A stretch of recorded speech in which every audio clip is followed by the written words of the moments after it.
Allocation aux adultes handicapés. Les vérités que l'on vous cache sur cette aide destinée aux adultes handicapés.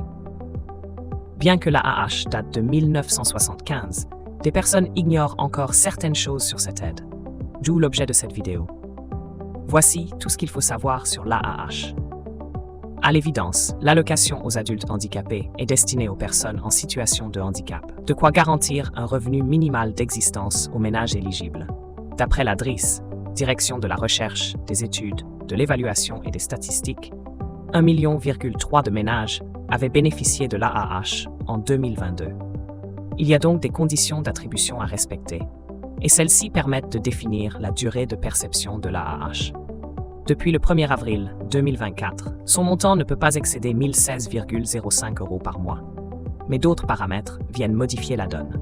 Citons, par exemple, les ressources de l'allocataire ou encore son hospitalisation. En principe, les revenus d'activité, ou ESAT, et les pensions invalidité-retraite rentrent dans le calcul du montant effectif de l'AAH. Les critères retenus sont assez exhaustifs de nos jours. Pour prétendre à l'AAH, vous devez résider en France. Vous devez être âgé de plus de 20 ans ou de plus de 16 ans si n'êtes pas à la charge de vos parents ou tuteurs légaux. À cela s'ajoute un plafond de revenus de 12 192,60 €. En revanche, si vous percevez une pension vieillesse, invalidité ou une rente d'accident du travail supérieure ou égale à 1 016,05 € par mois, l'AAH ne vous sera pas octroyée.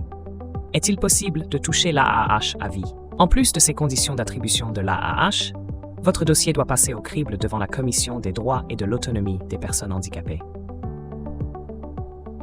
L'objectif ici est de déterminer votre taux d'incapacité, et celui-ci doit se situer au moins à 80% pour bénéficier de l'AAH. Mais ce taux peut être compris entre 50% et 79% au cas où le handicap engendre une restriction importante et durable pour l'accès à l'emploi. En ce qui concerne la question sur la possibilité de percevoir l'AAH à vie, certains points doivent être soulignés. Le taux d'incapacité de l'allocataire sera toujours pris en compte pour fixer la durée de perception de cette prestation. En principe, si celui-ci s'établit à 80%, l'AAH peut être versée à vie. Mais le handicap doit être considéré comme permanent. Autrement, le versement de l'AAH est limité sur une période prédéfinie de 1 à 10 ans. L'AAH est octroyé sur une durée de 1 à 2 ans, parfois jusqu'à 5 ans, si le taux d'incapacité oscille entre 50% et 79%. C'est notamment le cas en l'absence d'une évolution favorable du handicap.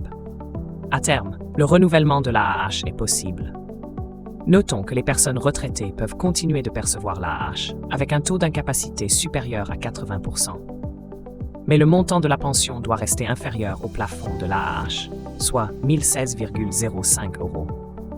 Les autres ne pourront plus toucher cette allocation, en plus de leur pension.